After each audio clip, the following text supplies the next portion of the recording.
wajib iman, wajib aman, wajib imun.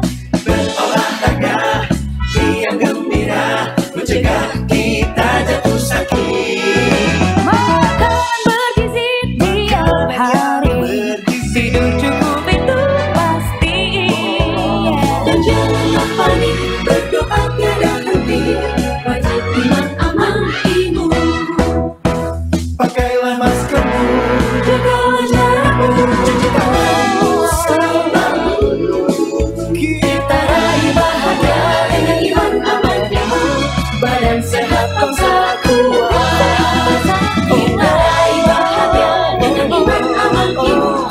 Badan sehat, bangsa kuat.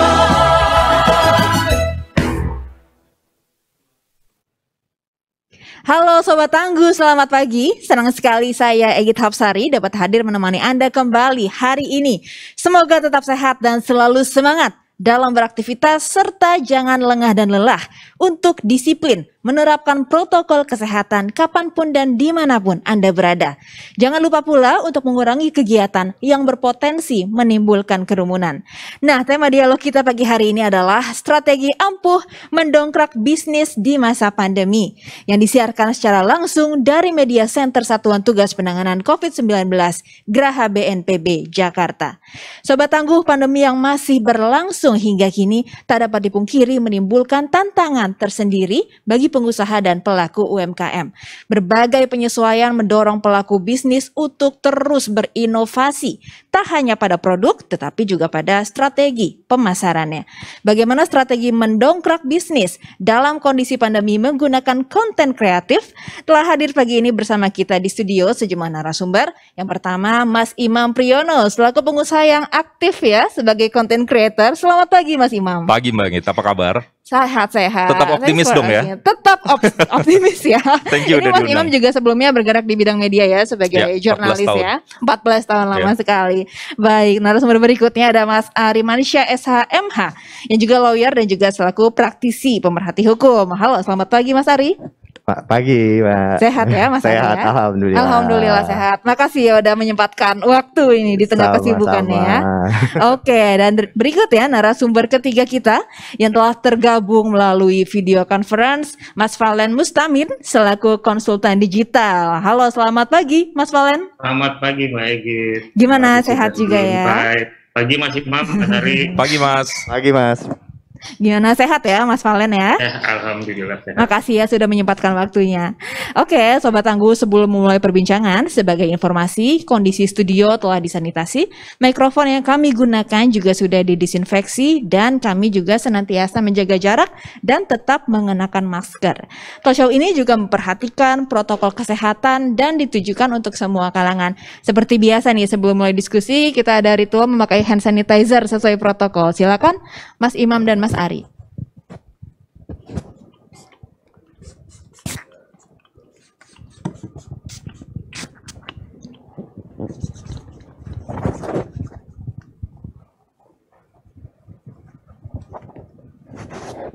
Oke, pertama-tama saya naik ke yang paling jauh dulu ya, Mas Imam ya. Untung gak paling tua ya. Paling tua, ketahuan nanti umurnya ya Mas Imam. Oke, Manggil. Mas Imam ini Ya. kan menarik sebenarnya perjalanan karirnya. Sebelumnya sangat aktif di bidang penyiaran Ya. di media sebagai jurnalis, lalu kemudian shifting nih ke arah digitalisasi, digital content management ya, bisa dibilang seperti itu. Gimana ceritanya? Ceritanya yang pasti sekitar 5-6 bulan yang lalu saya punya momentum untuk masuk ke ruang digital. Dan momentumnya ditambah suasana pandemi, saya rasa konvensional menarik, tetapi ruang digital, ruang baru yang menurut saya tidak kalah menarik. Areanya masih lebar, belum terlalu banyak orang di dalam ekosistem tersebut. Kemudian karena dapat momentumnya, kan ada yang bilang bahwa kesempatan itu janjian hanya datang sekali. Langsung saya ambil. Jadi saya bekerja sekarang di 2 tempat. Yang pertama R66 Media, mengurusi manajemen konten digital dari end to end, dari awal sampai akhir, dari produksi hingga monetisasinya. Kemudian saya juga punya aktivitas perusahaan namanya hanya satu kata, mengurusi konten digital juga khususnya produksi video. Jadi semuanya bergerak di konten digital ya. Ya. Ini kan sebenarnya agak anti mainstream ya Mas Imam. Ketika pandemi semua orang menginginkan pekerjaan yang settled, yang stabil. Tapi Mas Imam ini melawan arus gini, gimana ceritanya? Saya belajar dari Hipmi. Belajar dari Hipmi ya. Banyak jadi anak-anak muda pemberani yang menganggap entrepreneurship itu jalan hidup. Saya juga berharap bahwa dalam masa hidup yang sekali ini saya ingin coba-coba atau ingin punya pengalaman yang lain, makanya saya coba begitu ya. Saya ingin jadi entrepreneur dan alhamdulillah dapat momentumnya, dapat partner karena berbisnis juga salah satu yang penting kan partner. Dapat partner yang insya Allah baik karena sudah berteman cukup lama. Jadi itu yang akhirnya saya pilih. Dan kalau kita lihat lagi pandemi ini prospeknya tentu bagus sekali ya. Tapi sebelum kita bicara soal prospek nih, saya menarik juga mengulik dari Mas Ari ini sebagai lawyer di tengah pandemi. Gimana sehari-hari berkegiatan? Kalau kita sih biasanya sidang ada hybrid ya. Jadi ada yang online, ada yang offline gitu kan. Tapi memang karena kebanyakan teman-teman juga udah banyak yang kena ya.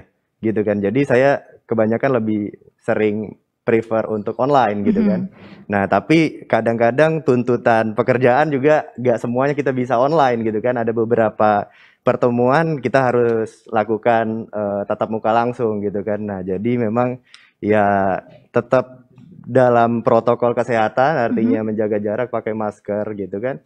Nah dan di samping itu kita juga banyak minum vitamin lah gitu kan, seperti sekarang ini memang harus jaga imun tubuh gitu kan. Jadi dari luar melindungi dari virus, dari dalam juga harus sehat ya. Betul, sambil menunggu vaksin giliran kita gitu kan. Iya, ini vaksin kan istilahnya tameng terakhir gitu ya.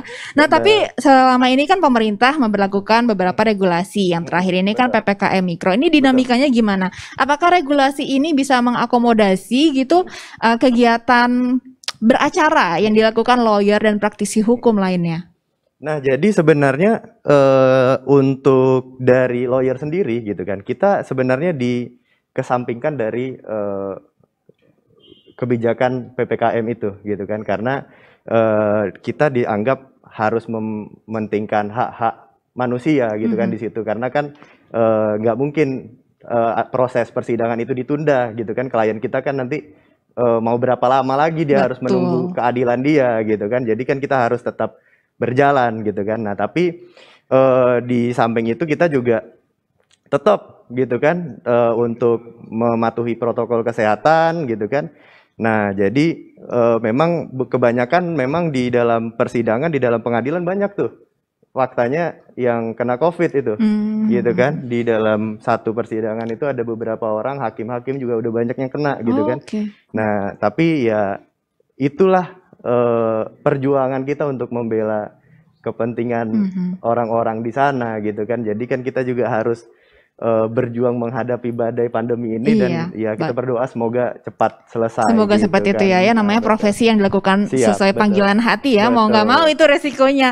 Oke, kita selanjutnya sapa dulu Mas Valen untuk mengetahui gimana nih strategi pemasaran melalui digital agency. Mas Valen, ini kan dengan adanya kebijakan PPKM Mikro nih yang terakhir diberlakukan pemerintah. Ini gimana sih peran digital agency ini dalam mendongkrak bisnis para pengusaha supaya tetap survive atau bahkan berkembang di masa pandemi ini? Oke, selamat pagi lagi Pak. Selamat pagi. Pertanyaannya menarik sih sebenarnya. Suara saya kedengaran jernih? Jelas Mas Valen. Oke, jelas. Sebenarnya banyak sih, kalau dari sebenarnya kan dua sisi ya, antara kita nih sebagai yang bergerak di agensi, terus mungkin juga ngadepin hal yang sama dengan yang gue alami oleh klien. Tapi kalau dari sisi dari internal sendiri sih sebenarnya kita memang menentukan beberapa prioritas sih, karena kan kondisinya memang tidak se-fleksibel yang kemarin ya. Termasuk mungkin yang sama yang dicerita Mas Hari tadi soal kita jadinya hybrid. Terus terang di agensi sendiri pun juga sekarang kita bergeraknya begitu. Jadi ada yang work from home, ada yang work from office. Terus mungkin untuk beberapa kesempatan kita memang harus memaksakan quote and quote harus ketemu dengan klien kan, karena kondisinya gitu.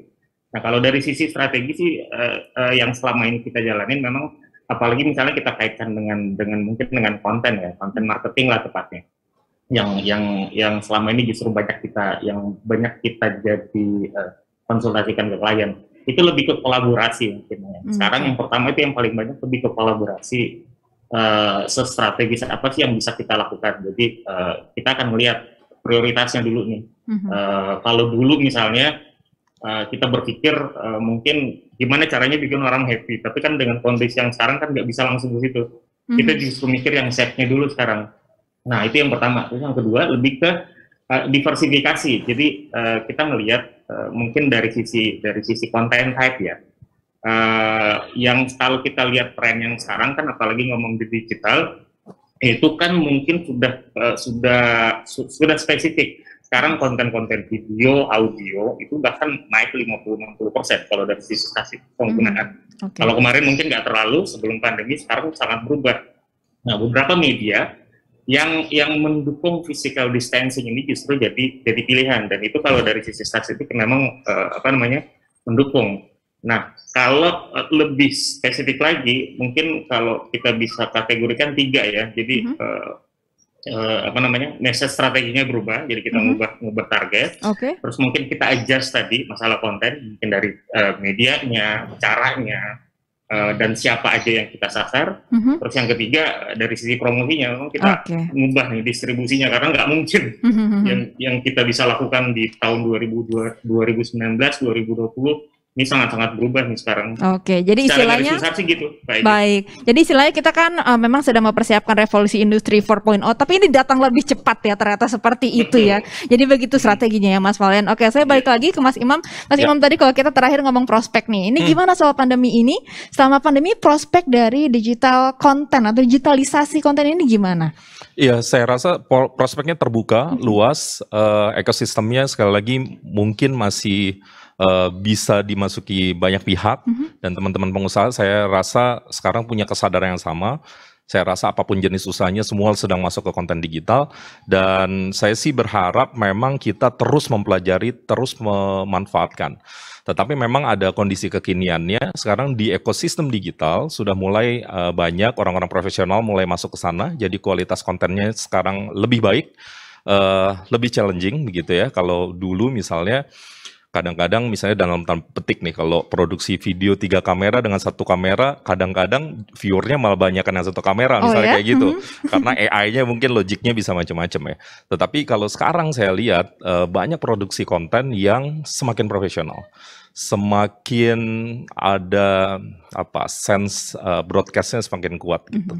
Jadi buat teman-teman yang masuk ke ruang digital, saran saya semakin profesional, semakin ngulik lagi, karena memang persaingannya akan semakin kompleks. Mungkin gitu. Jadi nggak semuanya harus punya background media broadcasting, jurnalistik. Bisa kolaborasi. Iya kan, kalau sekarang kan eranya nggak hanya era kompetisi ya, eranya kolaborasi. Kayak Mas Ari, kalau harus belajar broadcast baru masuk digital kan sulit. Mendingan kita kolaborasi misalnya kayak gitu. Benar, ini sebuah yang positif ya di tengah pandemi dan di tengah masyarakat. Kalau Mas Ari ini sempat berpikiran untuk shifting ke digital content juga nggak sih? Untuk menjalankan bisnisnya tentunya. Saya jujur gitu kan, selama masa pandemi ini gitu kan, kita juga berpikir bahwasannya digital itu adalah marketing yang paling bagus, gitu kan. Nah, jadi walaupun saya di bidang lawyer gitu kan, tapi saya juga pakai jasa digital agency, gitu kan. Ini untuk marketingnya? Betul. Jadi bukan untuk marketing, karena kita sebagai lawyer kita nggak boleh mempromosikan sebenarnya kan. Nah, tapi kita hanya memberikan knowledge kepada masyarakat, gitu kan, bagaimana pendidikan hukum, gitu kan, dan sebagai satu media, gitu kan, antara kita sebagai lawyer dan calon klien untuk memberikan keyakinan, gitu kan, untuk memberikan jasa kita. Jadi seperti itu, Mbak. Jadi sejauh ini gimana pesan-pesan yang disampaikan melalui digitalisasi konten ini, sampai nggak sih ke target sasaran?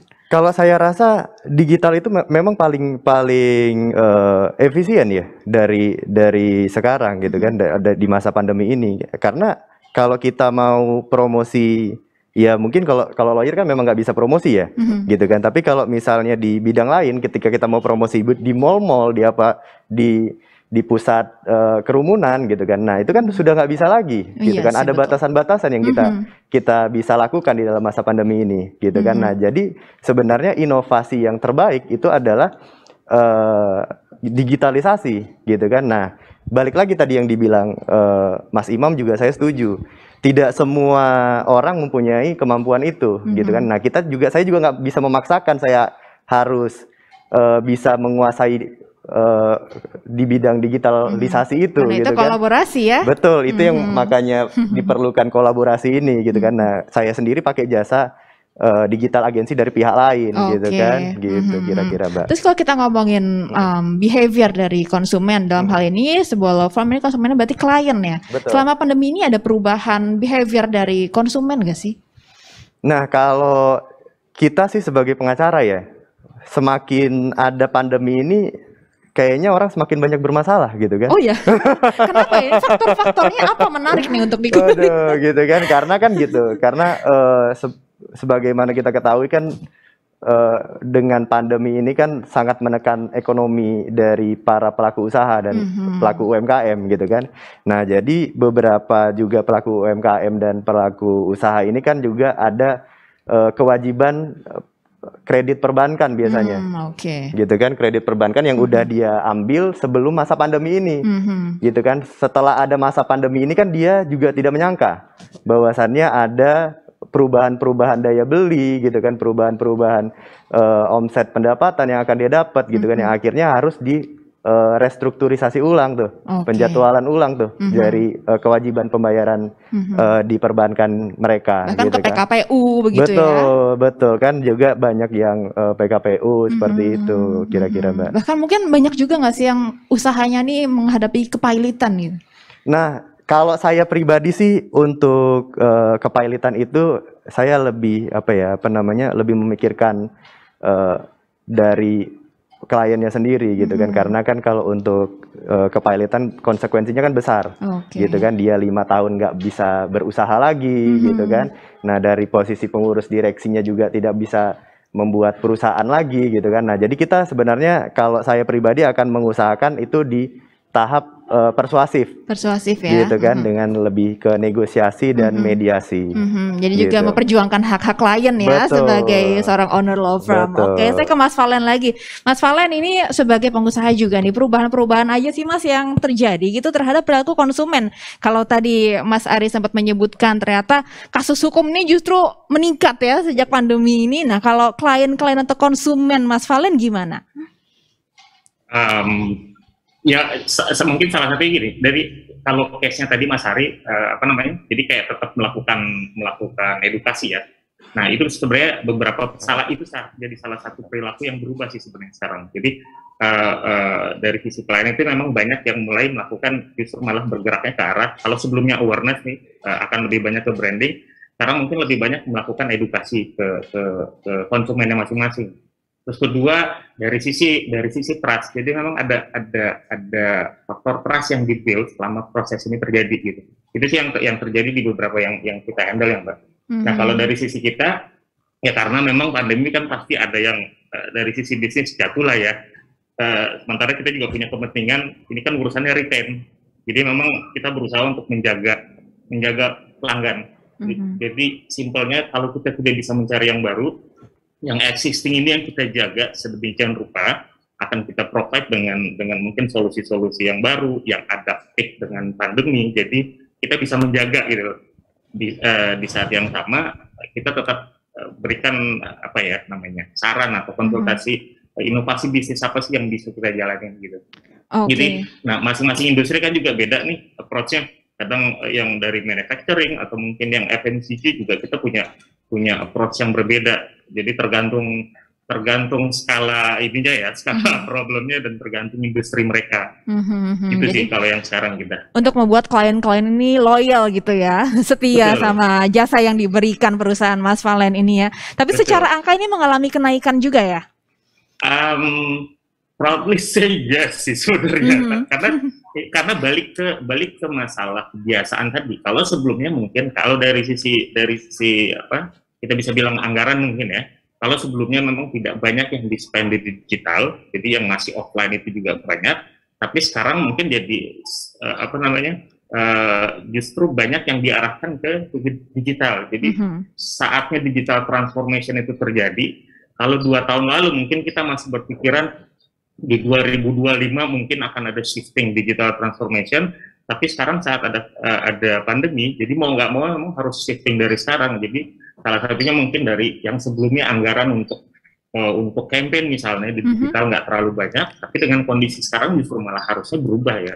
Oke, jadi itu Mau ya nggak mau. pentingnya adaptasi ya, harus ya. Iya. Sebagai seorang pengusaha itu kita harus open minded terus gitu ya untuk beradaptasi, Membaca keadaan berinovasi juga, ya, betul, iya. dan membaca keadaan. Betul sekali Mas Valen. Nah Mas Imam ini kan bergerak di bidang tadi semacam production house juga ya salah satunya. Nah kalau production house itu kan syuting kan kita kan nggak mungkin ya virtual, harus in person hadir di studio. Nah ini menjaga protokol kesehatannya gimana Mas Imam? Menjaganya dari perencanaan, kita harus memastikan misalnya narasumbernya semua ikuti protokol kesehatan. Tentu langkah lebih baik misalnya paling tidak antigen. Kemudian perencanaan juga misalnya kru yang hadir tuh berapa kru minimal kita yang memang harus hadir tetapi sebisa mungkin tidak menimbulkan kerumunan. Kemudian kita sama-sama tahu pemerintah sekarang mendorong terus 3M bahkan 5M, itu tetap kita jaga, benar-benar kita upayakan seoptimal mungkin. Karena kita tahu dampak dari COVID-19 itu tidak sederhana, tidak mudah, kompleks, bahkan membahayakan jiwa. Jadi ini benar-benar kita pegang, Mbak. Jadi dari momen ke momen, dari waktu ke waktu kita pastikan semuanya berjalan sesuai dengan prokes gitu ya. Nah, terus kan ini kan di sektor industri kreatif, namanya juga industri kreatif ya. Harus ada ide-ide segar. Tapi pandemi ini kan kita otomatis terbatas ya mobilitasnya. Karena tadi kan 5M yang terakhir ini mengurangi mobilitas. Betul. Untuk menjaga supaya pikiran tetap fresh, ide-ide terus mengalir ini seperti apa? Seperti apanya kita harus kreatif, kita harus rajin pivot. Tadi seperti yang Mas Valen sampaikan, kalau kita pivotnya berhasil, justru bukan decline malah bukan turun malah naik begitu ya. Dan itu yang kita lakukan dari hari ke hari, kita kaji terus apa yang bisa kita lakukan untuk memastikan kreativitas tetap jalan, ekonomi tetap jalan, tetapi kesehatan nomor satu. Kesehatan nomor satu ya. Nomor satu. Dan karena itu kalau bisa kita sih, sakit Mbak. kita juga nggak bisa produktif gitu. Betul, bayangin kalau studio kita satu terpapar misalnya, amit-amit gitu ya, kan ini secara protokol kesehatan kita harus mengisolasi ruangan paling enggak 3-4 hari ke depan dan seterusnya akan terganggu. Jadi pilihan untuk disiplin itu menurut saya keniscayaan. Keniscayaan Kalau ya. kita mau lanjut terus, berproduksi terus, ekonomi jalan terus, kita juga harus disiplin. PPKM Mikro tuh menurut saya keren, itu menurut saya di satu sisi menunjukkan kebijaksanaan, kesehatan itu penting, tetapi ekonomi juga sama pentingnya. Itu dijalankan beriringan, tidak pernah mudah. Betul. Pasti ada perdebatan dan seterusnya. Itu dia tadi prinsipnya ini keren banget supaya menjadi benchmark kita semua ya sebagai pengusaha ya. Kalau ke Mas Ari, kalau kita tadi ngomongin protokol kesehatan, dalam beracara ini protokol kesehatannya kalau harus hadir di persidangan itu bagaimana? Ya tetap sih kita harus jaga jarak gitu ya, jaga jarak, pakai masker gitu kan. Nah tapi terkadang juga kita disuruh buka masker gitu kan, buka masker supaya ini yang sidang bukan calo. Betul juga. Bahaya ya nanti kalau nyamar. Benar gitu jadinya. Apa namanya ya tetap seperti pada umumnya gitu kan. Ada swab antigen gitu-gitu Mas? Iya. Nah swab antigen enggak. Gitu kan, swab antigen enggak, tapi ada beberapa persidangan, misalnya kemarin saya sempat di KPK gitu, itu ada swab antigen gitu kan, tapi kalau di pengadilan itu biasanya enggak gitu kan. Nah tapi ada beberapa yang membuat perbedaan kebijakan gitu kan. Kalau jaga jarak mungkin memang secara dari sananya kan memang sudah berjarak ya kursinya antara hakim, jaksa dan lain-lain. Tapi kalau audiensnya sendiri sekarang bisa menyaksikan langsung masih? Audiensnya bisa menyaksikan tapi dibatasin. Gitu kan, dibatasin hanya beberapa orang gitu kan. Nah tapi ya tetap harus jaga jarak dan pakai masker gitu kan. Terus kalau misalkan harus hybrid gitu ya persidangan online kan kadang kita harus menunjukkan barang bukti fisik itu gimana? Memang bisa lewat online? Nah biasanya itu akan kita scan. Itu kan, itu bisa di scan, nanti kita akan serahkan secara data gitu kan. Jadi memang banyak perubahan yang terjadi di dalam masa pandemi ini gitu kan. Dari peran digitalisasi juga besar gitu kan, dalam arti persidangan juga dibuat hybrid gitu kan. Nah kita juga memanfaatkan teknologi pengiriman data secara online gitu kan. Jadi memang banyak perubahan yang telah terjadi gitu kan. Jadi emang pandemi ini mengharuskan semua sektor industri ini dan usaha ini kita catch up ya sama teknologi. Itu tadi saya yang biasanya juga gaptek juga harus belajar lagi. Harus gitu. belajar lagi. Gak apa-apa tuh sambil belajar kan ya. Betul. Nah kalau Mas Valen gimana protokol kesehatan yang diterapkan di bidang usahanya? Kalau dari sisi agensi sendiri, kita persentasenya mungkin sekarang work from home yang paling banyak ya, itu 80% dah sekarang. 80% besar juga ya? 80% bahkan sejak dari tahun kemarin. Jadi beberapa kebutuhan misalnya pertemuan langsung itu memang kita pastikan lewat virtual. Kalaupun misalnya ada pertemuan di kantor dan kita butuh bertemu langsung, prosesnya memang tetap jalan dan jadi sangat ketat sih sebenarnya. Makanya saya bilang mungkin lebih ke biaya transportasi menurun, tapi biaya data meningkat karena dari pagi sampai biaya data Zoom tetap jalan kan sebenarnya.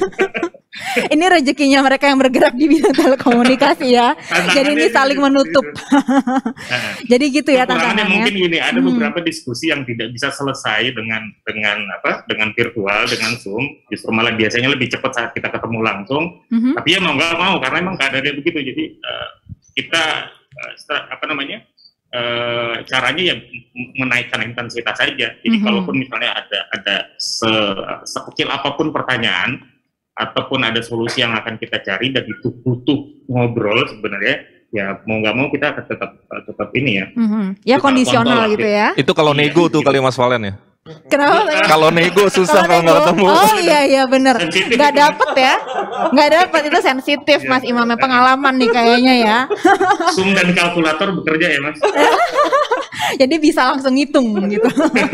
Tapi kan ini banyak ya industri kreatif ataupun yang bergerak di bidang digital gitu menyadari bahwa ternyata dengan work from home walaupun sampai 80% tadi ini tetap efektif ya. Nah kalau Mas Valen sendiri gimana di perusahaannya ini setelah pandemi selesai, ini semoga cepat ya amin.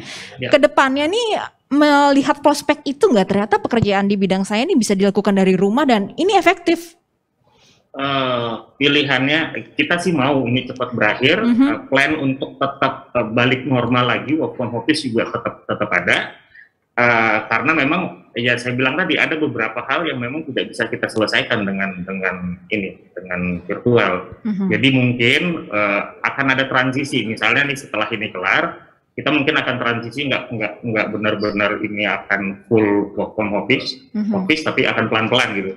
Karena kita juga ngeliat keadaannya kan, kita juga belum tahu sebenarnya. Jadi kalau misalnya kurvanya turun pun, kita belum tentu akan langsung memutuskan kita semuanya dari office. Karena apapun bisa terjadi. Tapi plan ke arah situ pasti tetap ada. Dan mungkin satu catatan kalau misalnya sebelumnya kita mungkin jumlahnya belum seberapa, terus ada perubahan pergerakan dari sisi bisnis, ada penambahan orang, itu juga harus kita pikirkan kan, karena pasti akan balik kantor lagi, itu akan penuh lagi. Semuanya kita ini ada pertimbangan lah Mbak Egy. Jadi adaptasi ini juga dilakukan untuk sisi SDM-nya ya Mas Valen ya. Betul. Apakah ini akan mencukupi atau tidak dan prospek kedepannya gimana saat pandemi dan setelah pandemi. Kalau dari Mas Imam ini dari segi SDM-nya selama pandemi dan kedepannya akan gimana? Kalau selama pandemi sesuai aturan 25% karena masih PPKM mikro. Terus kedepannya saya rasa kita, ini asumsi bisa salah, tidak akan kembali ke suasana normal, tetapi new normal, gitu ya. Tetap ruang-ruang digital akan lebih seru. Mungkin akan ada WFO, tetapi juga saya rasa kita sekarang sudah tercerahkan untuk meeting-meeting tertentu yang sifatnya koordinatif dan seterusnya. Kenapa enggak kita online aja? Akan lebih efektif, lebih murah, juga tetap terinfokan dan seterusnya. Mungkin di awal-awal kita nggak nyaman diskusi online, tapi saya rasa kalau sekarang relatif sudah lebih nyaman. Tapi memang tidak bisa dipungkiri seperti yang Mas Valen bilang, untuk hal-hal tertentu yang mungkin butuh komunikasi yang lebih intensif, kalau terpaksa kita harus ketemu, ya dibatasi. Mungkin ke depan pun saya rasa akan tetap demikian. Satu hal kayak tadi lagi nego gitu ya, akan ketemu langsung. Kan itu harus dicolek-colek Mas Ari. Gitu. Jangan sempat keluar kalkulatornya gitu kan. Iya, harus tatap mata langsung ya, biar bisa negonya sampai gitu. Mas Ari gimana? Mungkin terakhir ada pesan nggak buat pelaku industri yang bergerak mungkin di bidang praktisi hukum juga untuk bisa survive dan juga bisa mungkin malah berkembang di tengah pandemi? Nah, kalau tadi saya sebenarnya menyimpulkan juga nih dari pembicaraan seperti ini gitu kan. Nah, jadi memang kita di dalam masa pandemi ini kita harus tetap berinovasi yang pertama. Gitu kan, berinovasi dengan terus beradaptasi dengan perubahan-perubahan yang ada gitu kan. Dengan adanya digitalisasi kita harus cepat beradaptasi dan berinovasi gitu kan supaya kita ada daya pembeda nih. Oke. Gitu kan dengan yang lain. Gitu ya. kan. Kalau memang Nah, agak kurang di selanjutnya, teknologi bisa catch up gitu Bener. ya. Ketika saya pribadi gaptek gitu kan. Nah, saya harus menggandeng Mas Imam nih atau baik. Pak Valen gitu kan. Iya kan. Jadi kita harus berkolaborasi untuk sama-sama bangkit dari COVID ini gitu kan, terus menang menghadapi segala macam cobaan sulit ini gitu kan, dan Oke. survive di segala cobaannya. Oke, keren-keren. Kalau Mas Valen nih terakhir tips atau pesan-pesan buat para pelaku industri di bidang digital lainnya gimana? Kalau tadi kan dari Mas Ari kuncinya kolaborasi. Kalau dari Mas Valen gimana? Kuncinya passion untuk bisnis makin berkembang itu kan tetap tinggi. Kita namanya mau hidup ya, tetap harus jalan. Ya, cuman balik lagi tadi harus nyari beribu macam cara. Salah satunya mungkin tadi yang kolaborasi strategik yang kita gunakan. Tapi di sisi yang lain, saya pikir satu yang penting kita tetap harus ngikutin pemerintah tetapkan bahwa kalau misalnya kita sekarang mikro, kita ada pembatasan, yang mau nggak mau kita harus ikutin itu sambil berpikir gimana caranya kita bisa terus tetap hidup, tetap jalan gitu. Tentunya harus sehat ya Mas Valen ya, karena tadi kan kalau nggak sehat gimana kita bisa produktif. Betul. Ya kan? Oke. Terutama baik. Podcast ya, oke, keren banget sesuai dengan ya visi misi Satgas gitu lah ya Mas Valen ya. Thank you Mas Valen. Terakhir Mas Imam, ada highlight of the day dari dialog ini. Jangan pernah kehilangan harapan, tetap optimis. Insya Allah setiap ujian juga ada jawabannya, dan saya percaya kita semua sebagai bangsa yang besar, sebagai teman-teman entrepreneur, teman-teman muda, harus menjadi inspirasi dari itu, harus menjadi bagian, syukur-syukur bisa ada di depan, menginspirasi banyak orang sehingga Indonesia bisa menang, tidak hanya survive. Terima kasih. Indonesia menang, tidak hanya survive. Baik, menarik sekali. Terima kasih banyak Mas Imam, Mas Ari, dan Mas Valen yang sudah bergabung melalui video conference. Baik, Sobat Tangguh, tiba saatnya kita di penghujung acara. Semoga bincang-bincang hari ini bisa bermanfaat ya buat kita semua. Jangan lupa untuk selalu memakai masker dengan benar, menjaga jarak dan menghindari kerumunan, mencuci tangan pakai sabun dengan air yang mengalir, dan yang terakhir, mengurangi mobilitas. Ingat pesan Ketua Satgas COVID-19, Letnan Jenderal TNI Doni Monardo. Apa yang kita lakukan agar disiplin dan patuh memakai masker, menjaga jarak dan menghindari kerumunan, serta mencuci tangan belum sebanding dengan beratnya perjuangan dokter dan tenaga kesehatan yang merawat pasien di rumah sakit. Mereka yang mengabaikan protokol kesehatan sehingga menimbulkan korban jiwa bukan hanya dimintai pertanggungjawaban di dunia tapi juga di akhirat. Oke Sobat Tangguh, dengan demikian saya akhiri talk show kita pagi hari ini. Saya Egit Hapsari bersama tim yang bertugas dan para narasumber pamit undur diri. Selamat pagi dan salam tangguh. Salam tangguh.